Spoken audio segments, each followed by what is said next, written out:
Hello, everybody. Welcome tonight or today, wherever you are. I'm Julie Flygar. I'm the president and CEO of Project Sleep, and I am joining you from Los Angeles, California. And we have a very special guest with us today. Hi, Jen. Hi, Julie. And where are you tuning in from? I am in Catawissa, Pennsylvania. And where is that? That is north central Pennsylvania. It's near Bloomsburg and Knoebels Grove, if anyone knows where that is. Okay. All right. Well, I do not, but please, folks, as you join tonight, welcome. Please share where you're tuning in from so that we can see. It's really fun to see all the different places that our community is located and where you guys are.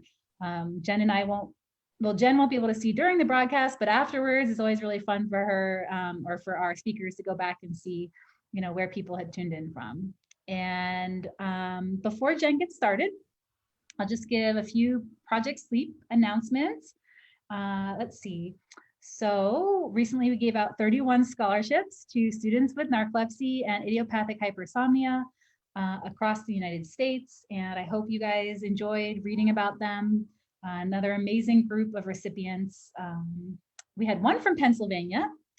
I'm forgetting his city. So I don't know if it was near you or not, Jen. I think it was Williamsport, which is where I'm from, that area. So yeah. Yes. All right. Cool. Love that. Okay. And so thank you guys for all of your donations and your fundraising throughout the year. Those donations help us to give out those scholarships, among other things. So really proud of those youngsters off to college this fall, or pretty soon. Probably most of them head to college in August. And let's see, we have a lot going on. We just had a really cool napping in narcolepsy broadcast a few weeks ago now.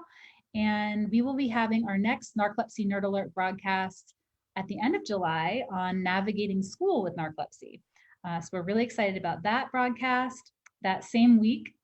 So that's going to be on, I believe, July 28th. On July 27th, we actually are also going to have a advocacy webinar about advocating. So we'll get an update on what's happening in Washington, D.C. with our efforts on Capitol Hill and health policy updates, and talk about how to do a virtual visit or a local visit with your members of Congress in August. So we're really excited about that. So tune in for that on July 27th. And I'm probably forgetting some other things, but I think that's probably good enough. We have Rising Voices is underway right now, our training. We're training our 5th group of trainees. So Jen did the training last summer. And now we have a whole new group of folks that are training. And so we can't wait for you to hear their stories eventually too. And are really having a great time this summer working with them on developing their presentations.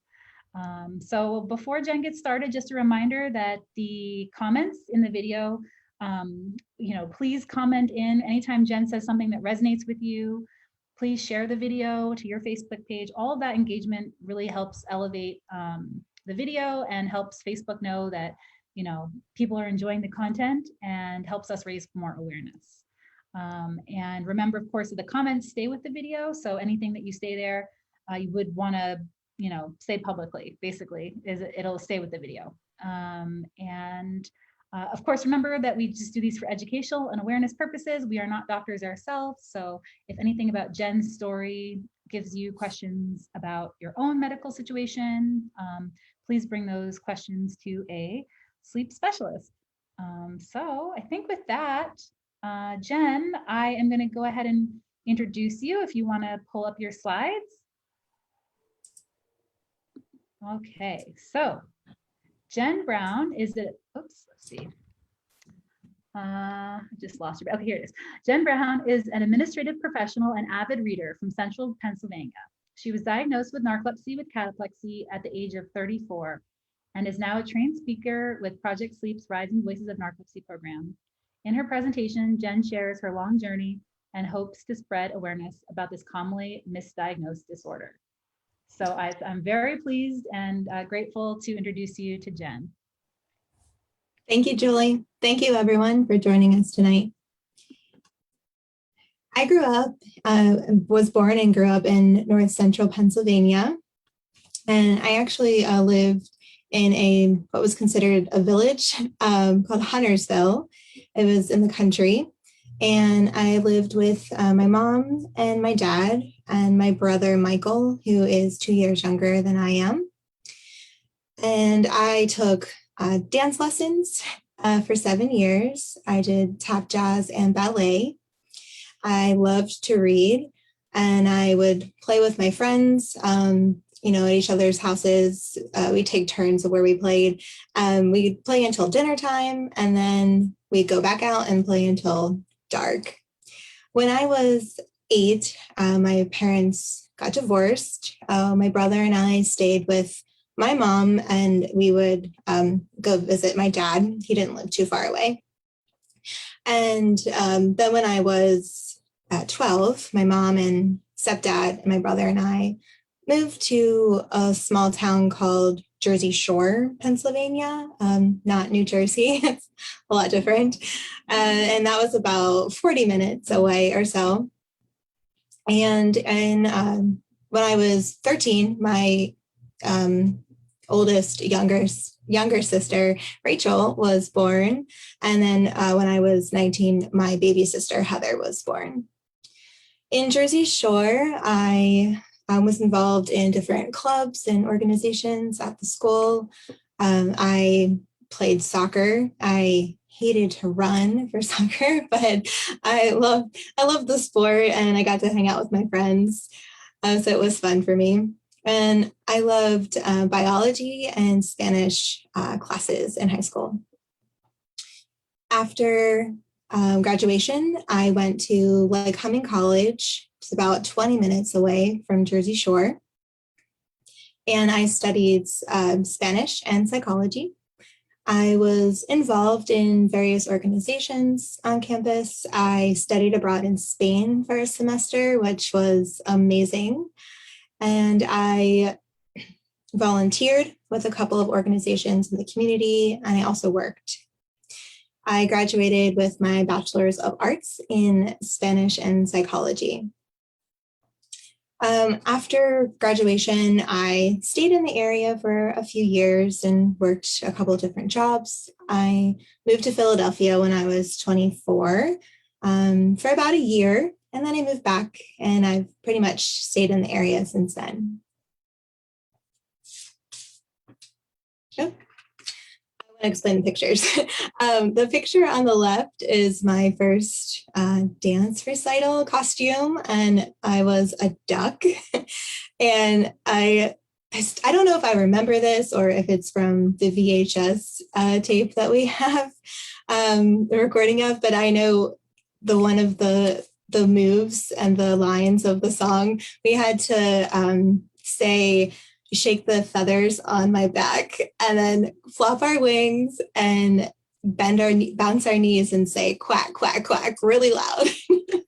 And then the picture on the right is from Spain. I don't remember where this was taken, but I love this picture. It's just a really cool shot. So it's hard to say exactly when my symptoms started, but I believe they started when I was 20. One of the first things I remember is being trapped in a dark room with no windows and no doors. And I remember taking my hands and feeling around the room, trying to find a way that I could escape any way possible. I finally came upon a window, and I can still feel the glass under my fingers, and I was tapping on it, and then I started to really hit it, and then I started to pound on this window, and I wanted to break it open so that I could get out of this room that I was in. I was actually in my bedroom, and that was my bedroom window. My mom heard me and gently guided me back to bed, where I went back to sleep. That was when I was 20. When I was 22, I woke up to a man with a gun standing next to my bed. And I could still remember how I felt and all of the thoughts going through my head. I was wondering who this person was and why they were there and why they wanted to hurt me and my family. I pleaded with him and begged him not to hurt me, not to hurt my family. I wondered if it was going to hurt, what was going to happen. I was crying hysterically, and then he was just gone. I was visited by various shadows, nighttime visitors that varied in shape and size, but were equally terrifying. When I was 24, I went to see the Phantom of the Opera on Broadway with my mom and my friend, and I was so excited to be at this show. I just couldn't wait. And I remember waking up from falling asleep, and I looked around. I was confused as to why I would have fallen asleep during this amazing show, but I was embarrassed that I would fall asleep during the Phantom of the Opera, and I kind of just brushed it off and thought that maybe I was catching something. Around this time, I felt like my battery had died and I needed a recharge. I just didn't feel like I was rested enough, no matter how much I slept at night. I also began having what I call melting episodes. I remember sitting at Sunday dinner with my family, and I was eating my food, and I felt really weird, and I felt like just all the energy drained out of me, and my muscles, I didn't have control of them. I tried to yell to my mom, and my mouth wouldn't work. So I kind of just melted out of the chair, and I could hear everybody wondering what was going on, and they came over to me, and I just, kind of laid there. And this happened quite a bit. So when I was 24, so the same year, I saw a sleep specialist. And as I was waiting, I fell asleep in the waiting room for a few minutes, and the doctor came out to get me and asked if, this happened a lot. And I told him what was happening and told him about the nighttime visitors, things I was seeing. And he said I had a hallucinatory sleep disorder, and asked me to go get a sleep study. And for whatever reason, I never received the results. I was transferring jobs, and I didn't have insurance while I was starting the other job. And I don't know what happened. I never got the results. So I don't know what they were. But I went to my family doctor for the melting episodes, and I had my glucose levels checked, my heart checked, multiple tests were ran, and they said that my sugar levels were off, and they put me on medication for diabetes, and I had to check my sugar levels throughout the day, but it wasn't helping. So I went to ask to another doctor for a second opinion. And that doctor told me there was nothing wrong with my sugar levels and to stop taking the medication. So I didn't have any answers. So I just drank coffee to stay awake, and I kept track of my diet in case I had an allergy or intolerance to food. I even went gluten-free for a year to see if that would help, and it didn't. When I was 25, I saw the first neurologist, and I, again, went through many tests, had an MRI, and they found nothing. When I was 27, I saw a second neurologist, and he tested me for a ton of disorders. I had a spinal tap to see if I had multiple sclerosis, and everything was normal. Couldn't find anything wrong. And he told me that until he saw these symptoms I was describing, that he didn't think that there was anything wrong with me.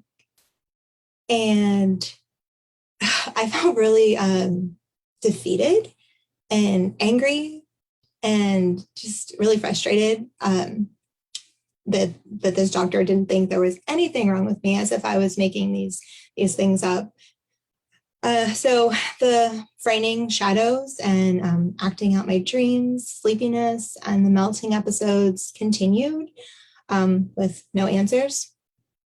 My road to diagnosis was very long, and it felt endless at times. I really didn't think I was ever going to find out what was wrong with me. I felt helpless and scared and very out of control of my own body.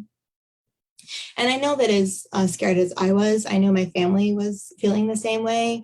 I could see it on my mom's face and hear it in her voice when, she would talk to me about it, or when I would have a melting episode, I could hear her talking to my family, saying she doesn't know what's wrong and the doctors can't figure it out. And, I know they were all really worried for me.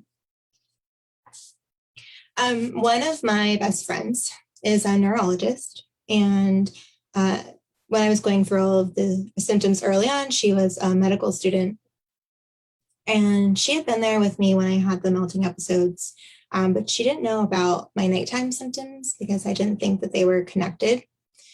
So when we were 34 and we were celebrating our birthdays at dinner, I just told her everything that was happening at nighttime.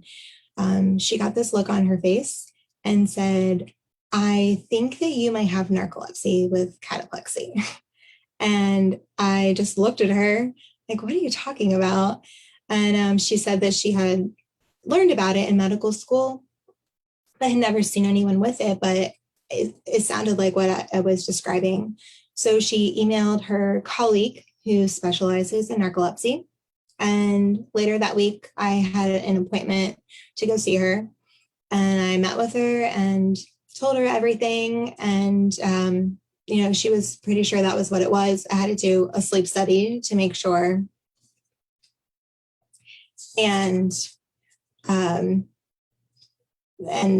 was diagnosed with narcolepsy with cataplexy at the age of 34.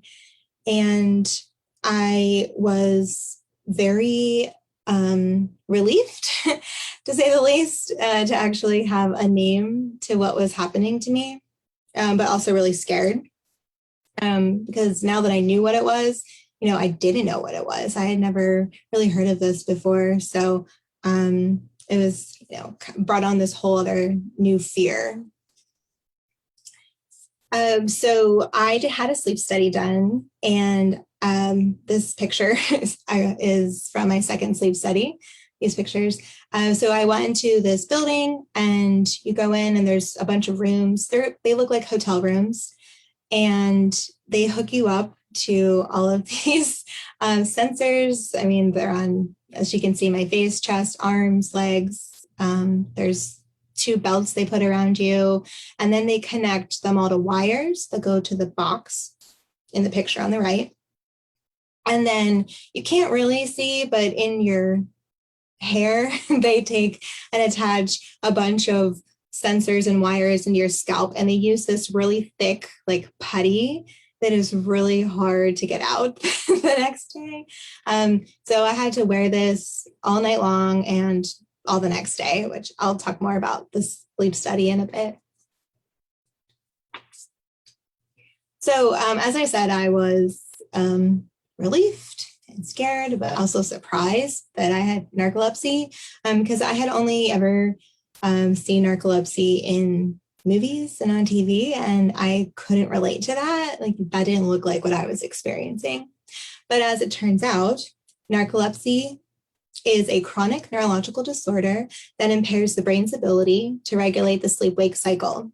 It affects 1 in 2,000 people, 200,000 Americans, and 3 million people worldwide. Symptoms vary by person and may include excessive daytime sleepiness, periods of extreme sleepiness during the day that feel comparable to how someone without narcolepsy would feel after staying awake for 48 to 72 hours.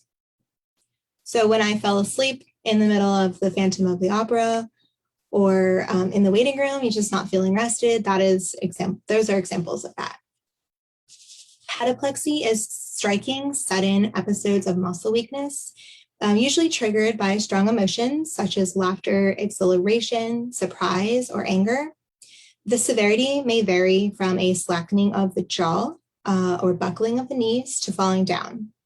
The duration may be for a few seconds to several minutes, and the person remains fully conscious, even if unable to speak during the episode. So my cataplexy was triggered by food mostly.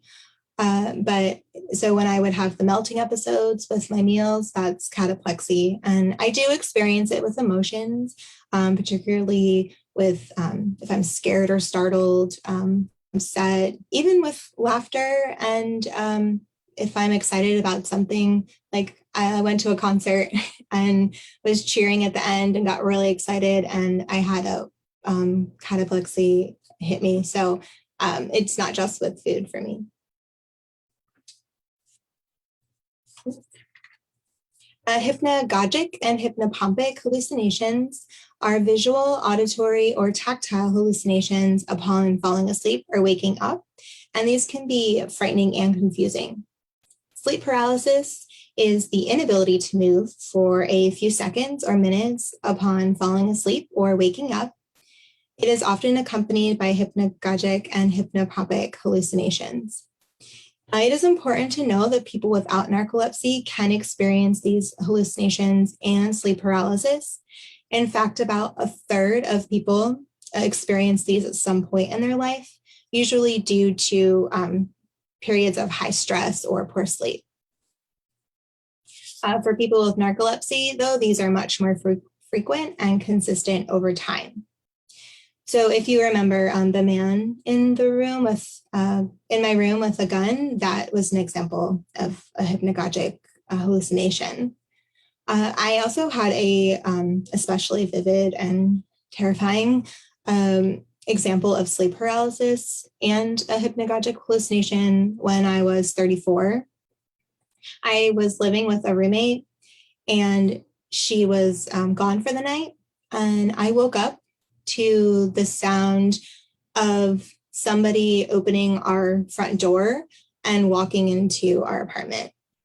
And just to give you some context, our front door had a deadbolt lock, and you walked into the kitchen, and then my room was off of that. My door was half open. I had a sleep mask on, and I heard this and was immediately panicked. And I went to take off my sleep mask and turn on my light, and I couldn't move. And I just laid there and tried to be quiet. And I was crying and really terrified. Somebody was in my apartment. Finally, I could move my arms, and I ripped off my sleep mask and turned on the light and just kind of waited a second. And then I walked out, and there was nobody there, and the door was still locked. Disrupted nighttime sleep. Unlike public perception, people with narcolepsy do not sleep all of the time. Timing of sleepiness is off with narcolepsy, so one may fight sleepiness during the day, but struggle to sleep at night. There are two forms of narcolepsy: narcolepsy with cataplexy and narcolepsy without cataplexy. Recent research suggests that narcolepsy with cataplexy is caused by a lack of hypocretin, a key neurotransmitter that helps sustain alertness and regulate the sleep-wake cycle. Less is known about narcolepsy without cataplexy. I have another, it's a disorder that can sometimes go along with narcolepsy. It's called REM behavior disorder, or dream enactment behavior. When I was trying to punch out my window, that is an example of that. I've ripped mirrors and pictures off of walls. I've walked outside of my house. I've yelled out and laughed in my sleep. Those are all examples of that disorder. As a reminder, my diagnosis is narcolepsy with cataplexy. Diagnosis typically includes a 24-hour sleep study, that includes a nighttime portion, polysomnography, and daytime nap portion, multiple sleep latency test to record one's brain waves. The diagnosis is mainly based on how quickly and frequently one goes into rapid eye movement or dream sleep stage during these tests. There is currently no cure for narcolepsy. Treatment for symptom management varies widely by person, but may include wake-promoting histamine-directed or stimulant medications to increase alertness in the daytime, nighttime medication to increase wakefulness and reduce cataplexy, antidepressant medication to reduce the occurrence of cataplexy, and scheduled daytime naps.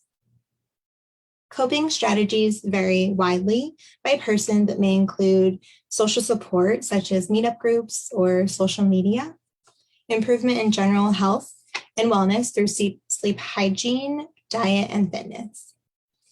For me, nighttime medication works the best. And also, if I have to nap or know I have a long day, I'll make sure that I take a nap. Although I will admit that it is still hard for me to give myself permission to take a nap, just because I don't know, went so long, and it's hard to nap, during the day, especially at work or in public. When I was diagnosed, like I said, I didn't really know what to do with the diagnosis. I had lived so long without it and just, dealt with it that I wasn't sure what to do. So my neurologist suggested that I check out Project Sleep and look at their different resources that they offer. And my neurologist actually knows Julie. So she had, good things to say. And I went on to the website and printed out and saved a bunch of PDFs and graphics and sent them to my family and friends to really help them understand, what narcolepsy was and what it looked like and what I was going through. I also read Julie's book, Wide Awake and Dreaming, which was so helpful to me because I felt alone, even though I wasn't, but I didn't know anybody else with narcolepsy. And to know that there was someone else who knew what I was going through and how I felt, it was really comforting, and it just meant a lot. My family was a constant support, and I don't know what I would have done without them. They constantly pushed me to keep fighting and, told me to not give up. They knew there was something wrong, and they wanted me to find answers. And my friends also wanted to learn more. They wanted to learn what narcolepsy was, what they could do. And, they didn't get upset if I had to cancel plans or, something came up. They're still the same way. So I'm very lucky to have a great support system. I also have my husband who I met just 4 months after I was diagnosed. And I was nervous to tell him, not because I didn't think he would understand, but I really liked him a lot. And I wanted it to work, and I wasn't sure how he'd react. So I told him, and he was so kind and understanding, and he's just really great with me. And, he knows what to do if we're out somewhere and I have an episode or attack. And if I'm, not feeling like going somewhere or too tired, I have to cancel plans, he's just really great. I accomplished a lot despite having narcolepsy and going all these years without knowing what was wrong. I graduated from college. I completed a mountain marathon, which I'm very proud of, and also a road half marathon. Despite hating running in high school with soccer, I learned to love running afterwards. It helped me to kind of deal with my frustrations and my stress and what I was going through. And I just ran for fun. And then I found out about this mountain marathon and trail racing. And I convinced my coworker at the time, who was my friend, to do this 32-mile trail race in the mountains. and we trained and we did it. We didn't win by any means, but we finished it and we were so proud of ourselves. And I try to run a little bit now. I injured my ankle severely a few years ago and have some feet issues. So I don't run as much as I did, but I'm proud of what I accomplished when I did run. So the picture on the left with that was my half marathon in Philadelphia on the road. And then the two pictures on the right, that's me climbing up a very steep mountain, and then us crossing the finish line on the right. I currently work at a university in North Central Pennsylvania, and I support the Associate Provost of Equity and Inclusive Excellence. And I also work for an organization that provides, immigration legal services, resources, English as a second language classes. I also facilitate a language cafe for the students and the community. I still love to read, and I love anything outdoors, really, including fishing, archery, kayaking, gardening, biking. I also love to bake and go to concerts, which I'm excited to do, hopefully this year or next, and to spend time with my family and friends. My husband and I live out in the country in Catawissa, and we live with our golden retriever, Penny, and our cat, Luna. And we are hoping to start a family soon, which requires me to go off of my medication, which will be a whole new journey and challenge. I went 14 years between symptom onset and diagnosis. And I'm sharing my story so that someone else that may be living with narcolepsy and doesn't yet know it might hear my story. And I want to tell them not to give up and to keep fighting, keep pushing for answers. You know yourself better than anybody. So I've raised awareness in a few different ways. I did a Facebook Live with my neurologist and a TV reporter, Ryan Leckie, to raise awareness for National Sleep Week. I've posted about my narcolepsy story and diagnosis on social media, and I've presented my story to my neurologist and her residents. That's what these pictures are from, and also to an organization my mom belongs to. And I've raised money for Project Sleep, and I hope to do some more speaking engagements this year. I am sharing my story today as part of the Rising Voices of Narcolepsy, a program of the nonprofit organization Project Sleep, which empowers patient advocates to share their stories and improve public understanding of narcolepsy. Thank you so much for listening. Yay, Jen! I'm clapping on behalf of other people watching on Facebook. Oh, thank you so much for sharing tonight. And we got lots of hearts and lots of little, like whatever those little emotion things, emojis, coming through for you. So lots of love from, well, we just got a new comment in from someone named Jenn Brown. So I think that might mean that might be your husband. Yay for husbands that watch. Yay. We love great supporters. Great. Jason said, great job. Kimberly here says, very nice presentation. Kimberly Holdren. I don't know. That's my stepmom. Oh, thank you, Kimberly, for watching. Vanessa says, amazing story. Good luck on building the next phase of family building.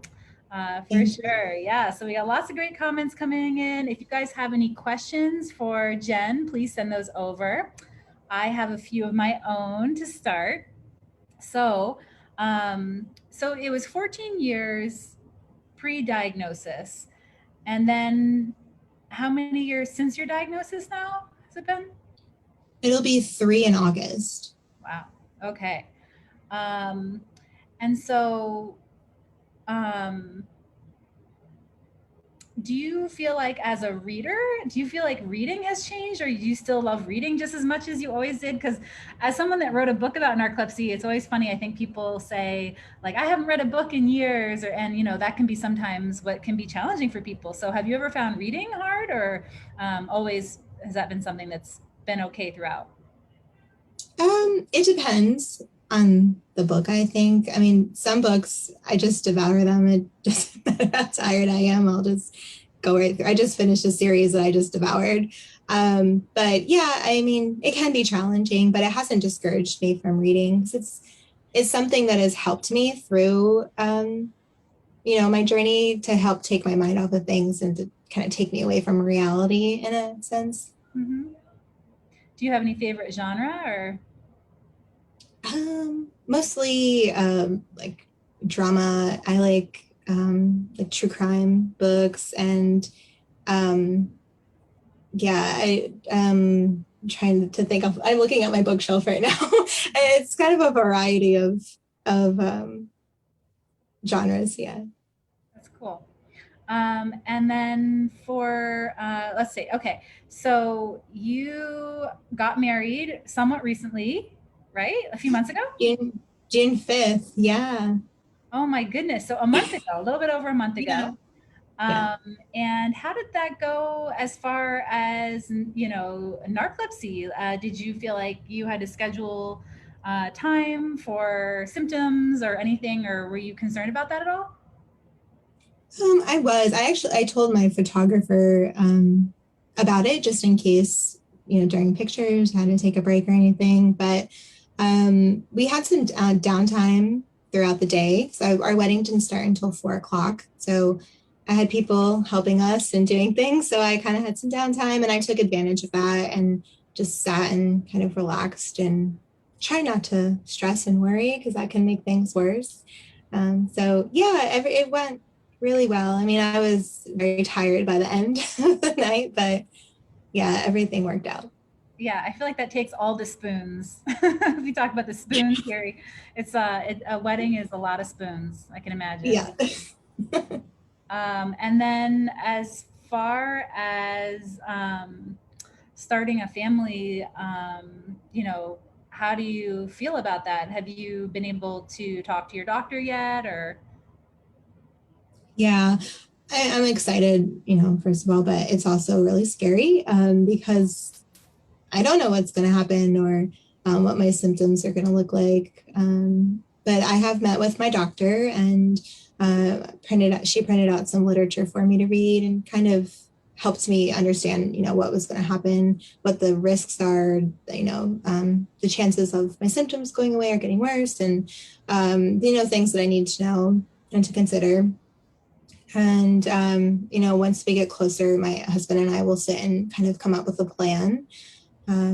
So yeah, I guess we just have to wait and see because I do have to go off of my medication. So I am afraid to do that because, I've been on my medication for about 2 years now and it's helped so much. And it's really scary to go back to the way it was before. And as I was telling Jen right before we came live, she's not alone. And I feel like I know many women in our community who have been going through this part of their journey recently. And so I was just telling her about Wake Up Narcolepsy has a great support group in this area. So it's always a good resource for anyone to know about. And hopefully Jen can meet some other people who have gone through the experience or are going through it too.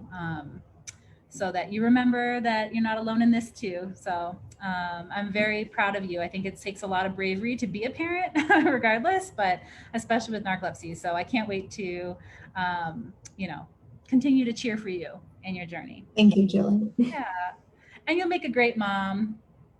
Oh, thank you.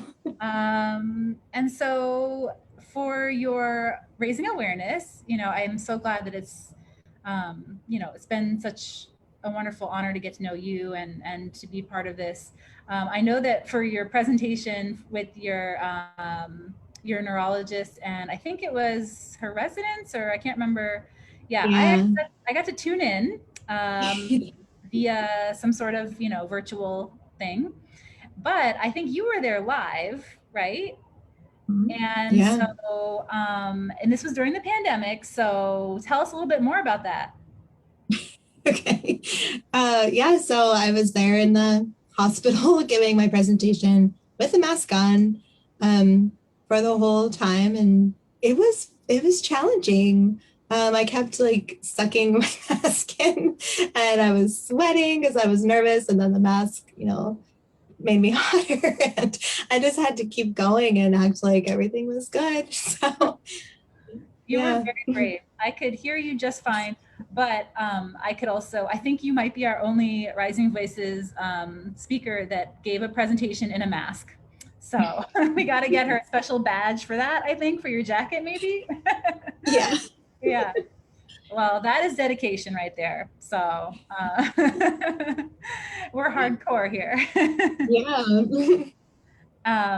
And let's see. Oh, I was wondering about you are very outdoorsy. I've seen pictures of you out kayaking and all that. Have you been able to do some of that recently? Yeah, we've gone kayaking, I believe, once or twice this year, and we actually just did a archery shoot today. It wasn't like a competition; we just did it for fun. But I haven't done one of those since I was a little kid. So there were 30 targets, and it's in the woods, all different distances. So it was fun. Wow, that's so neat. And I don't think I really knew about this 32-mile mountain marathon. I mean, I've never run 32 miles ever. Yeah, it was different. And it was in August, so I think it was almost 100 degrees that day. And we had trained. We never did the whole course during our training. I think we got to almost 20 miles, but it was an experience for sure. It really tested us, not only physically but mentally and emotionally. We did a lot of crying, but it was a great experience. So. Did you run into any wildlife on your mountain marathon? We did. We saw a porcupine um, coming up the last, I don't know, it was towards the end of the race, going up this very steep hill. It was a mile long and it just went on forever. And we were kind of stopped, and this porcupine walked in front of us and went over to this tree. And I think he was moving faster than we were at that point. But yeah, we did. Oh my gosh. Yeah. Well, I have lots of wildlife here in Griffith Park, and I ran the Griffith Park Trail Marathon a few years ago, and I did see a rattlesnake during the, Oh, but I was very well warned because everyone on the trail was kind of warning you in advance, like there's a rattlesnake coming up. And so I did not face it alone, and I went very far around it, and it was all okay. But yeah, actually, on my runs recently in my neighborhood, there's a lot of coyotes, and I am I sometimes wondering if they're going faster than I am. I saw that. That's so bizarre. Yep, yep, they're out and about. So let's see. We have a question from Vanessa. She said, many people worry about having children with narcolepsy. Are you worried about raising a child knowing you have a medical condition, or that they could have it as well? That's a good question. Yeah, I am worried, and I'm a worrier. I worry about everything. So I'm trying not to stress about it. So, it's out of my hands. But yeah, it is concerning. I am worried, but I'm hoping to get prepared and, be as prepared as I can be and just take every precaution that we can. And yeah, I'm concerned that, our children will have it, but I guess that's something, if it happens, it happens. But at least I have knowledge of what it is, and I can hopefully recognize the signs and, get treatment.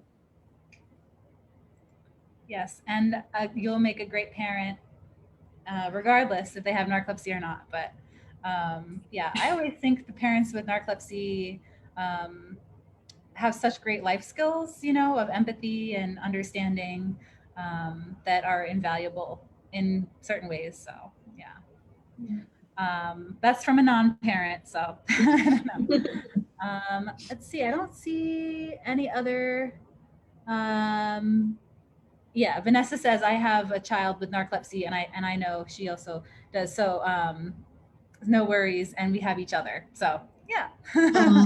Yeah. I don't see any other questions right now coming in. Do you guys have any other questions? I saw Sakara. Thank you for your question about stopping meds.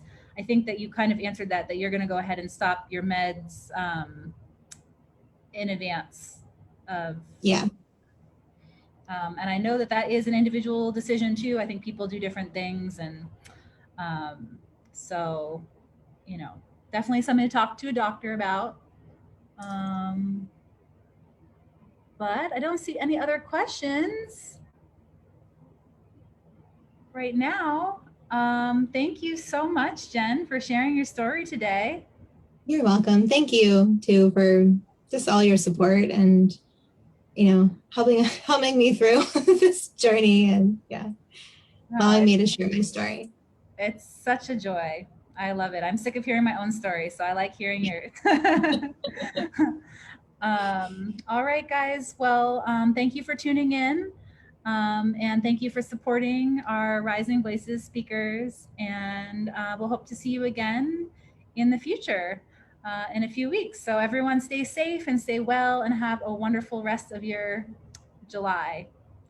Okay? Bye for now. Bye, Jenn. Bye, Julie.